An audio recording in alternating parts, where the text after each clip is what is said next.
Une sinistrée de Val-d'Or lance un appel à l'aide et la disparition de chats inquiète à Rouyn-Noranda. Voici ce qu'on a pour vous.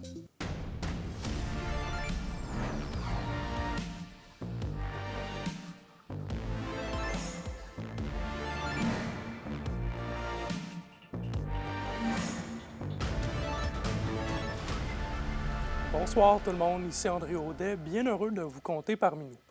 À Val-d'Or, une sinistrée dénonce l'état de son immeuble et l'inaction, oui, de son propriétaire.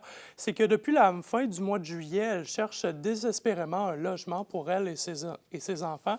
Son cri du cœur trouve maintenant écho auprès de centaines de citoyens. Zachary Desrosiers l'a rencontré.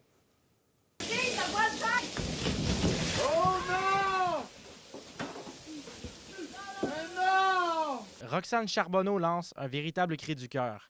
Depuis le 25 juillet, son immeuble du secteur Sullivan à Val-d'Or est inhabitable après un bris majeur. Depuis le 25 juillet, en fait, je suis sinistrée, je suis relocalisée d'un côté comme de l'autre. Je n'ai pas de logement. Personne ne me rappelle. Ça fait 4 logements que je visite, puis j'ai pas de réponse non plus. D'ici samedi, je vais être à la rue, on peut dire, avec mes enfants, sinon dans des chambres d'hôtel. Je trouve pas ça facile du tout. La mère de 2 enfants affirme avoir dénoncé l'état du bâtiment appartenant à Immeuble Quattro bien avant l'incident. Sur les 33 dégâts, en fait, il y avait la toiture qui était à refaire.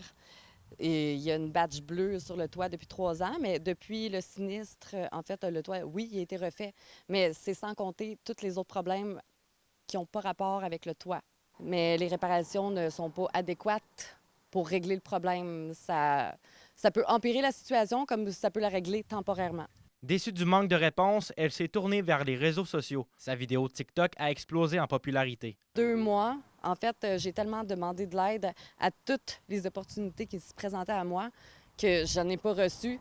J'ai trouvé que TikTok, en fait, c'était un réseau social assez populaire pour montrer le désastre. Ces cris d'alarme a mené à une pétition visant les immeubles Quattro qui récolte tout près de 700 signatures et réclame des rénovations urgentes dans plusieurs blocs de la région. Les représentants de la compagnie n'ont pas retourné nos demandes d'entrevue. J'ai eu une perte de jouissance de vivre dans ce logement-là.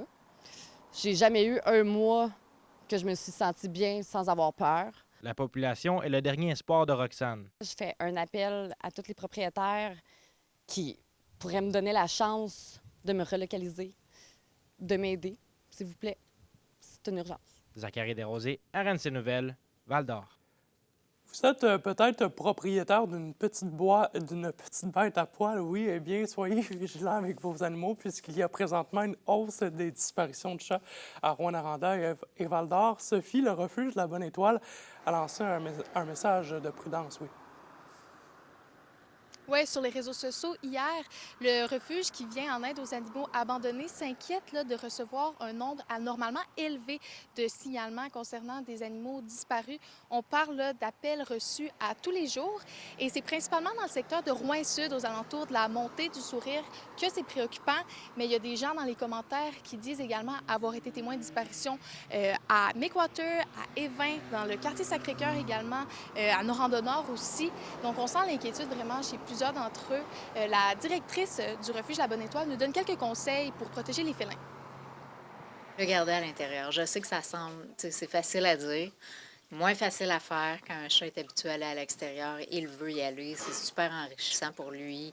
Ça y apporte beaucoup de positifs, mais les dangers sont tellement grands là, que ça ne vaut pas la vie de l'animal.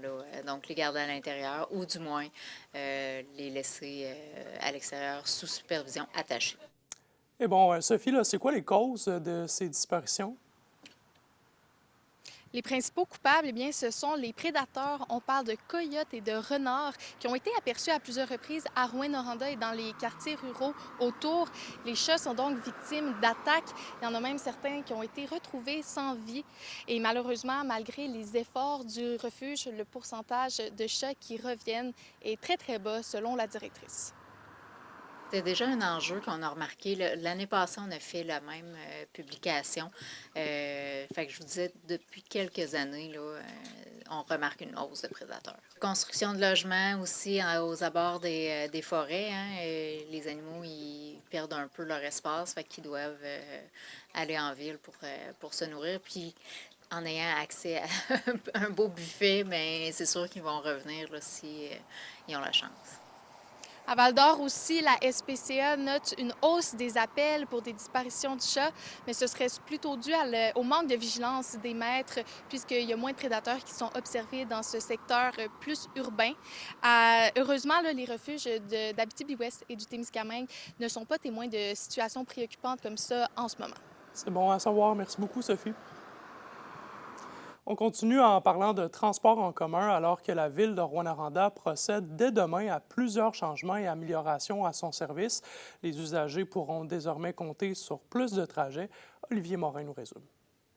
Le transport en commun de Rouyn-Noranda se voit bonifié dès jeudi. Plusieurs améliorations ont été mises de l'avant au niveau du service, notamment l'ajout du quartier Notre-Dame ainsi que l'élargissement de l'offre dans certains secteurs. On va entrer là, de façon plus prononcée dans le quartier Évin.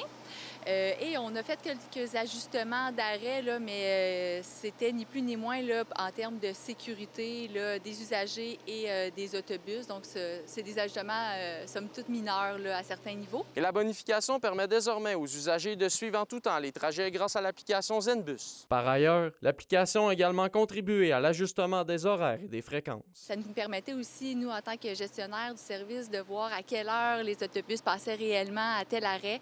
Donc, on a pu avoir des horaires là, un peu plus raccords avec la réalité du terrain. La nouvelle offre a été mise en place grâce à plusieurs outils de consultation mis à disposition par la Ville aux citoyens de Rouyn-Noranda. Il y avait différentes plateformes où les gens pouvaient adresser leurs commentaires, soit directement au terminus d'autobus, là, dans une boîte à commentaires. On a fait une consultation avec les chauffeurs par courriel. Donc, on a reçu différents commentaires, des appels téléphoniques aussi, donc des rencontres avec des groupes de citoyens. Donc, c'est tout ça mis ensemble qui nous a permis d'offrir quelque chose d'un petit peu plus adéquat. Nous sommes allés questionner des usagers pour savoir ce qu'ils pensent du service. Ça s'est beaucoup amélioré là, quand même. Je prends quand même l'autobus, ça fait 1 an, 2 ans, puis je trouve que l'autobus passe plus de fois. À part quelques heures de retard, ça va. Ils essayent de s'adapter. Comme par exemple, quand il n'y a plus de place, ils nous amènent une autre voiture pour embarquer les autres. Donc pour moi, c'est un effort significatif. La Ville de Rouyn-Noranda mentionne que l'amélioration du transport en commun se fait de façon continue. D'autres optimisations pourraient donc survenir. Olivier Morin, RNC Nouvelles, Rouyn-Noranda. Au culturel, l'humoriste Charles Beauchesne vient parler de la peste noire ce soir au Théâtre du Cuivre de Rouyn-Noranda. Vous le connaissez probablement grâce au succès de son balado historique et humoristique Les pires moments de l'histoire, récipiendaire de l'Olivier du meilleur podcast scripté de 2021 à 2023. Dans son spectacle, Charles vous emmène en 1348 découvrir les origines de la peste noire à l'époque de l'Europe médiévale. Il sera au Théâtre du Rift de Ville-Marie demain, au Théâtre Télébec de Val-d'Or vendredi et pour finir, il sera au Théâtre des Esquerres d'Amos samedi. Benjamin Cossette-Ayotte des Foreurs et Lars Stenier des Huskies font partie des 40 joueurs qui participeront au match des espoirs de la LHJMQ. Le duel se tiendra le 21 octobre prochain. Cossette-Ayotte a terminé la saison avec 24 points l'an dernier, en plus de se retrouver sur l'équipe d'étoiles des recrues de la LHJMQ. Il est d'ailleurs admissible au repêchage de la LNH en 2026. Et du côté de Stenier, il était parti des meilleurs recrues de la LHJMQ et avait récolté 60 points en 57 rencontres l'an dernier. À la météo pour ce soir et cette nuit, après avoir profité du soleil, des nuages et de la pluie pourraient faire leur apparition dans la région. 40 % de probabilité d'averse, maximum de 13 degrés sur tous les secteurs. Demain, du soleil, pas impossible qu'il y ait un peu de pluie en matinée et des nuages. Ça se rafraîchit, des maximums entre 15 et 16 degrés. C'est ce qui fait le tour de vos actualités régionales. Demain, on revient sur la remise de l'Ordre de Val-d'Or qui a lieu ce soir au Conservatoire de musique. Sur ce, merci beaucoup d'avoir été des nôtres.